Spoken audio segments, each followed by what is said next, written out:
첫 주 예배에 단순하게 그러나 쉽지 않게 라는 제목으로 같이 좀 말씀을 나눠보려고 합니다. 지난주까지 우리가 레위기 말씀을 같이 읽었고요. 이제 민수기 이야기를 하려고 하는데 레위기는 법에 대한 이야기를 나누는 것이라면 민수기는 이제는 본격적으로 사람 사는 얘기 같이 나누게 될 것 같습니다. 창세기, 출애굽기, 레위기, 민수기, 신명기 이 5개를 모세 오경이라고 부르는데요. 이 모세라는 분이 이 글을 남긴 때가 아마도 그의 유언을 남길 시기 이렇게 사람들은 이야기를 해요. 아마도 그게 정설인 것 같고요. 사람이 마지막이 되면 이렇게 좀 뭘 정리하고 싶고 남겨야겠다는 생각을 하게 되니까 이 세상의 시작이 어떻게 되었는지에 대해서 말했던 게 창세기라면 그 세상이 창조됐을 때 그 창조된 세상에서 하나님의 백성들을 만들어가는 과정, 그 과정을 이야기하고 있는 것이 바로 출애굽기. 어떻게 그들을 구원했고 구원받은 그들이 어떤 삶을 살기 시작했고 그래서 그 구원받은 사람들을 위해서 필요한 법적인 도구들이 무엇인가? 그 법적인 도구를 알려주는 것이 레위기. 그래서 레위기 1장부터 7장까지 이야기를 통해서 하나님께 예배하고 경배하는 방법 5가지의 예배로 우리에게 말해줬다면 8장부터 10장까지는 그 실제 어떻게 예배하는가 그리고 11장부터 17장까지는 성결법, 상징적인 우리의 삶에 나타나는 모든 거룩한 삶의 상징들 피를 먹지 말아야 되며 음식을 먹을 때 절제해야 되는 이유 마구잡이로 음식이라고 다 먹지 말아야 될 이유 그리고 사람과의 관계 속에서 어떻게 살아야 될지 그 관계법 그 실제적인 방법을 말하는 게 18장에서 25장까지다 라고 얘기를 드렸고 그 결론이 되는 이야기를 맺은 말로 해서 지난 금요일날 말씀을 드렸습니다. 그리고 오늘은 이제 민수기라는 본문을 만나게 되는데요. 민수기의 시작을 여러분이 1장을 보셔서 알겠지만 사실 이제 오늘은 1장을 보는 게 아니라 2장 1절에서 3장 51절까지 있는 본문이라 그 앞부분은 그냥 건너뛰다시피 왔지만 어제 분명히 읽었으리라 믿고 이 민수기의 시작을 보면 누가 낳고의 족보가 나오는 것처럼 한 지형이 만들어지며 필요한 사람들을 세우는 방법에 대해서 이야기하고 있습니다. 그래서 실례로 12지파 근데 이 12지파 중에 레위 지파가 왜 빠져나왔고 그리고 빠져나온 그 레위 지파를 대신해서 11지파가 됐는데 그 11지파를 또다시 12지파가 되게 하기 위해서 에브라임과 므낫세라는 아이들을 넣어서 12지파를 만든 이야기 요셉 지파를 둘로 나눠서 12개로 만든 이야기 이 12명의 지도자가 약 60만 500명 60만 3,500명이 된다는 이야기가 적혀있는 게 바로 1장의 이야기예요. 이제 학자들이 이것 때문에 말이 많아요. 그 60만 3,500명 이 숫자가 과연 광야에서 생활할 수 있을까라는 질문이에요. 여러분 생각엔 어떠세요? 60만 장정만 60만 그것도 20세 이상 60만만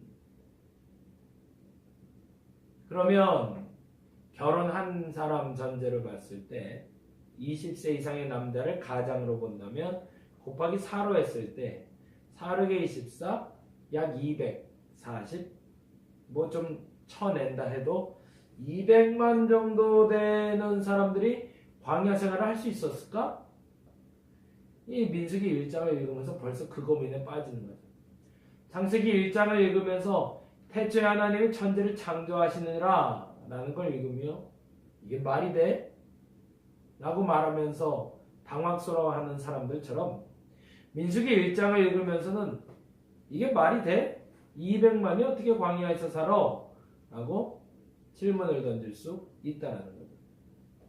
근데 이제 창세기 읽으면서도 말씀드렸지만 우리는 성경이 과학적인 용어가 아니라는 걸 인정해야 됩니다.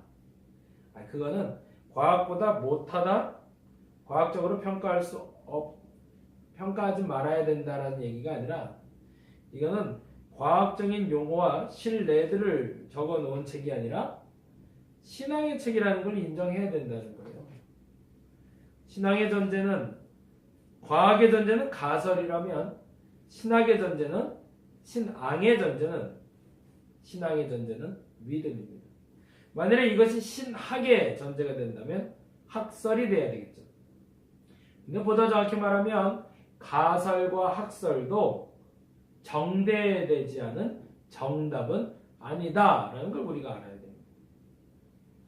어떻게 60만이 광야에서 살았는가 질문을 던지고 그 대답부터 찾아내면 물론 이성적으로 공감할 수는 있겠죠.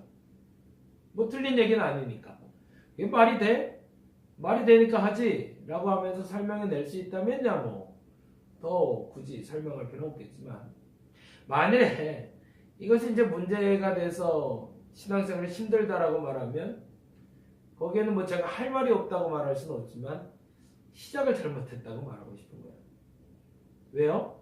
우리는 과학책을 보는 것이 아니고 신학책을 보는 것이 아니고 신앙의 책, 성경을 보고 있습니다. 이 얘기가 왜 중요한지를 좀 설명을 하려고 그래요. 시작이 어떤 관점으로 시작하냐에 따라서 매우 중요한 구분점이 나타납니다. 엊그제 제가 잘 아시는 분하고 얘기를 하다 그런 얘기를 했는데, 고3 학생에게 필요한 게 뭘까요? 공부를 할 수 있는 조건이죠. 근데 이제 고3 학생이 여자아이인데 남자친구가 생겼어요. 그래서 안타깝지만 남자애는 대학을 갔는데 여자애는 대학을 못 갔어요. 결론부터 말하면 그래요. 근데 그 과정 중에 일어난 일이 어떤 일이 벌어졌냐면, 남자애는 그렇게 공부를 썩 잘했던 친구가 아니고 여자애는 썩 잘했던 친구예요. 이게 기준으로 보자면 남자애는 그 성적보다 조금 높은 곳을 갈 수 있었고요. 그리고 여자애는 그 높은 수준보다 좀 낮은 데를 지웠는데 결국에 안 됐어요. 그래서 이제 평가 기준이 달라지는 거예요. 남자아이는 여자아이를 만났기 때문에 득을 본 거고요. 여자아이는 남자아이를 만났기 때문에 해가 된 거예요. 근데 그 기준을 어디다 뒀냐면, 남자아이의 부모는, 뭐 부모가 평가하는 건 아니지만 남자의 부모 입장에서는 나보다 성적이 나은 여자아이를 만나면서 경쟁 구도가 만들어져서 더 잘해야지 해서 올라간 거고, 여자의 입장에서 보자면 나보다 못한 아이를 만나서 얘를 보듬어주고 어루러주고 얘에게 관계 형성을 하면서 얘에게 힘을 북돋아 주다 보니 얘가 해야 될 공부를 못하는 경우가 발생했던 거죠. 근데 그 얘기를 듣는데 두 가지 생각이 들었어요. 두 가지의 평가 기준을 가지고 우리는 잣대를 갖다 낼 수 있겠구나. 이게 제가 고3 때 공부했던 생각이 나서 그랬어요. 경쟁 상대가 있어야 공부가 되는 사람이 있고, 관계 형성이 돼야 공부가 되는 사람이 있구나. 신앙도 마찬가지. 경쟁 상대가 있어야 신앙생활을 잘하는 사람이 있고, 관계 형성이 잘 돼야 신앙생활을 잘 되는 사람이 있구나. 그건 절대적인 기준은 아니구나. 매우 상대적인구나가 첫째. 그러니까 오늘 이 자리에 있는 분들도 지금 신앙생활 하는 데 있어서 흔들렸다면 왜 흔들렸는지를 아셔야 돼요. 신앙생활에 내가 한 걸음 더 높이 가고 싶은데 안 됐다면 그 이유를 알아야 돼요. 그 이유가 어떤 이는 경쟁 상대가 없기 때문이에요.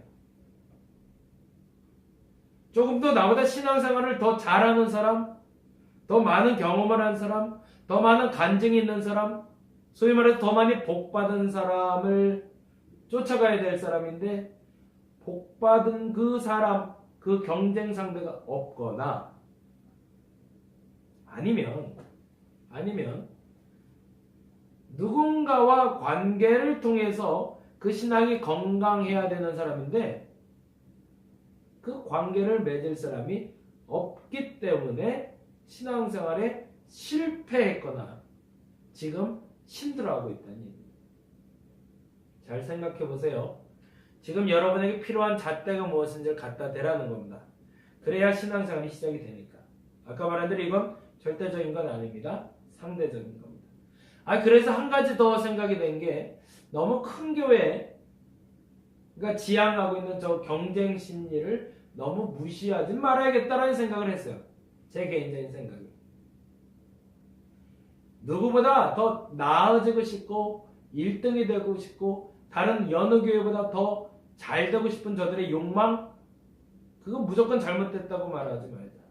그 또한 잘 사용하면 거룩한 욕망이 될 수 있겠다. 근데 반면에 저와 같은 사람은 경쟁 구도보다는 관계 구도가 더 중요하다고 여기는 사람인데, 그렇다면 나와 같은 이에게 우리 교회에서 필요한 조건은 얼마나 더 끈끈하게 우리가 친해지고 있는가에 저는 목적을 두는 거죠. 저는 고3 때 그렇게 공부했거든요. 저보다 월등히 공부 잘하는 친구가 짝꿍이었어요. 이름도 기억, 송재우라는 친구였어요. 다리 하나가 불편했어요. 의족이었어요. 그래서 이 친구가 다리를 절었는데 그러다 보니까 경쟁 구도를 만들어서 본인이 심리적인 해방감을 느꼈습니다. 그래서 점수가 더 잘 나왔어야 돼요. 누구보다? 짝꿍보다. 저보단 그래서 항상 공부를 잘해야 했고 우리 반에 몇 등 안에 든 친구보다 무조건 잘해야 되는 게 그의 목적지였습니다. 저는 희생양이었죠. 그 친구에게는. 그럼에도 불구하고 그 친구가 잘 되는 모습이 전 좋았어요. 왜요? 저는 관계 중심이니까. 그 친구가 잘 돼서 나를 경쟁 구도를 삼아서 올라가는 게 오히려 보기 좋더라고요. 안타깝게도 그 친구가 나중에 그때 다미성교회가 한창 유행할 때인데 그때 거기에 빠져서 좀 문제가 된 적이 있었는데 아무튼 다미성교회도 경쟁이지 뭐. 다 똑같은 것 같아요. 그래서 난 대다수의 경쟁은 그렇게 썩 좋아 보이진 않지만 그럼에도 불구하고 경쟁 구도를 통해서 높이되는 게 필요하다고 여겨진다면 그렇게 신앙생활에서 거룩한 욕망에 건전하게 도달할 수 있다면 그 역할을 여러분 하시기 바랍니다. 근데 반면에 그렇지 않고 관계 중심으로 저는 이제 고3 때 그래서 그렇게 공부했거든요. 옆에 친구는 짝꿍은 그렇게 경쟁해서 나를 밟고 올라가야 걔는 기분이 좋은 애니까 거기에 해방감 느끼게 하고 고3 말기에 저한테 짝꿍이 하나 생겼는데 그 친구랑 저랑 비슷한 게 있었어요. 그게 뭐냐면 점수가 대등했어요. 어떤 대등이냐면 잘 볼 때와 못 볼 때의 점수 차이가 70점, 80점 차이가 났어요. 이 실력이 없는 거죠. 실력이 있는 애들은 균등하게 점수가 나왔는데 어쩔 때는 점수가 확 좋아졌다가 어쩔 때는 확 나빠졌다 그러는 거예요. 근데 그 친구도 그렇고 저도 그래요.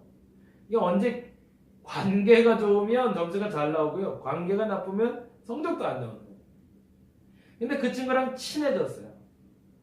그리고 또 다른 친구가 독서실을 같이 가주던 친구가 있었는데 결론적으로 말하자면 그래서 그 상대적인 친구, 나를 경쟁해서 눌러야 이기는 친구와 계속 짝꿍이었으면 전 대학 못 갔을 거예요.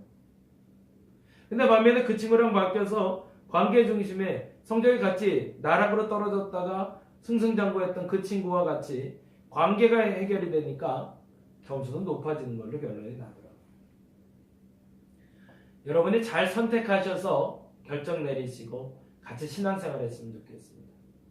그러나 중요한 것이 있습니다. 아까 말한 대로 그 시작점이 잘못되면 아무리 좋은 방법을 갖고 간다 할지라도 잘못된 겁니다. 창세기를 읽을 때는 과학적인 언어로 보는 것이 아닙니다. 신명기, 민수기를 읽을 때는 과학적인 용어를 기준으로 갖다 대면 안 됩니다. 신앙의 언어를 갖다 대야죠. 믿음의 언어를 갖다 대라는 얘기입니다.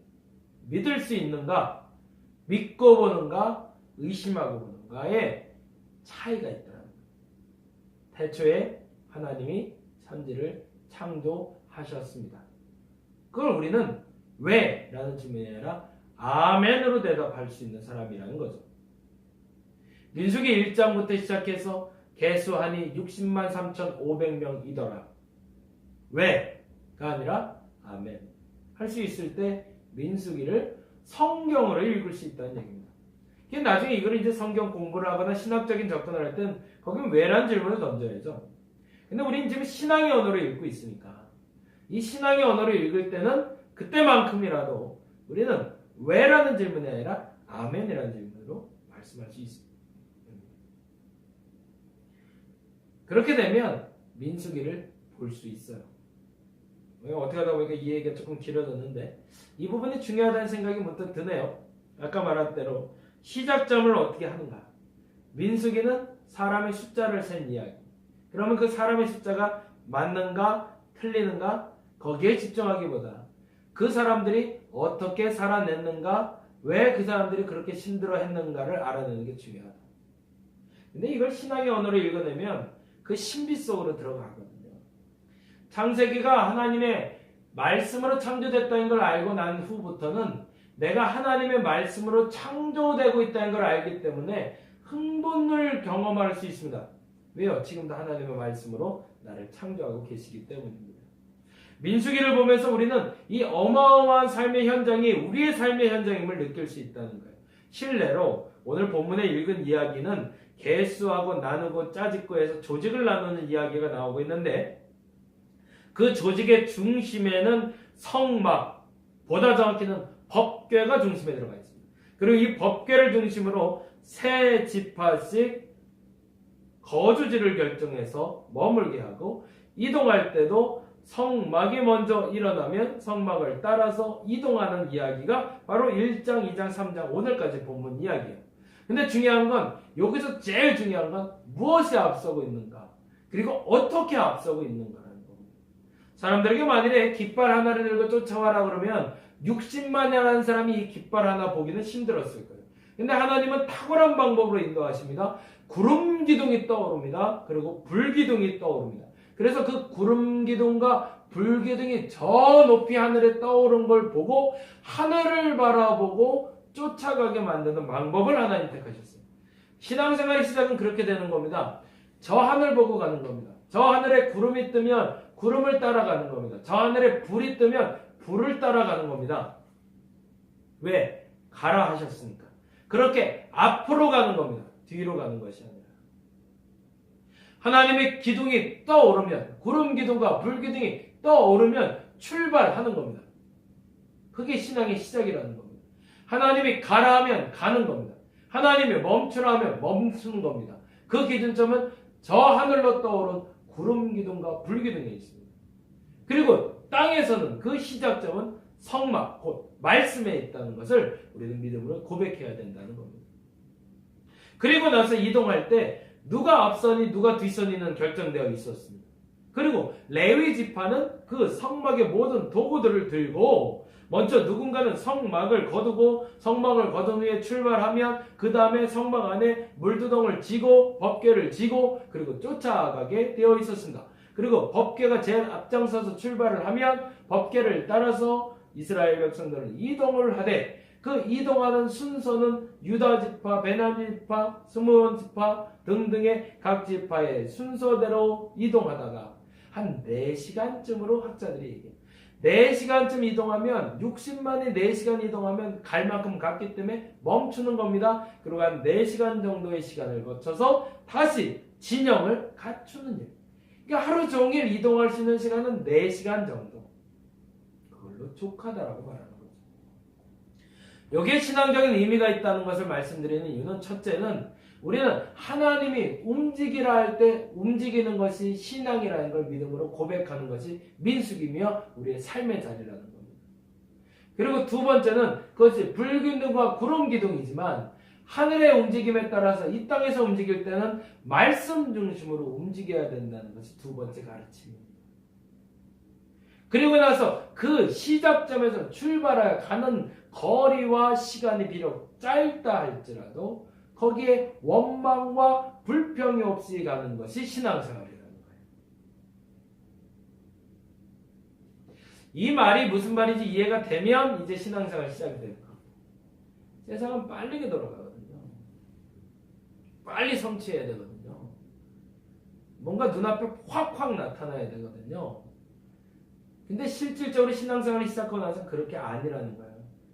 하늘에서 움직이기 전엔 땅에서 움직이지 않는 거고, 땅에서 움직이면 하늘에서 조종하신다는 걸 믿고 따라가는 것, 그것이 성령의 이동이라는 거죠. 그리고 더 중요한 건 내 시간을 가더라도 족하다는 거죠. 정말 재미난 건 앞으로 볼 얘기지만, 이 200만이라는 사람들이 머무르면서 50, 40년 동안 헤어지지 않았다고 얘기하고 있고요. 그리고 더 멋진 건 그들이 40년 동안 먹고 마실 수 있는 물과 음식이 공급됐다는 거예요. 실례로 지금 여기 물 한 잔이 있는데 한 사람이 예를 들어서 물 1리터를 먹는다고 보자고요. 1리터. 그러면 200만이 하루에 한 번씩 물을 먹으려면 얼마큼 되나요? 200만 리터가 필요한 거죠. 그죠? 1리터씩만 해도. 근데 한 사람이 먹는 것만 물 쓰나요? 마시는 것도 하고 씻고도 해야죠. 그러면 이 어마어마한 물의 양이 매일 공급됐다는 거예요.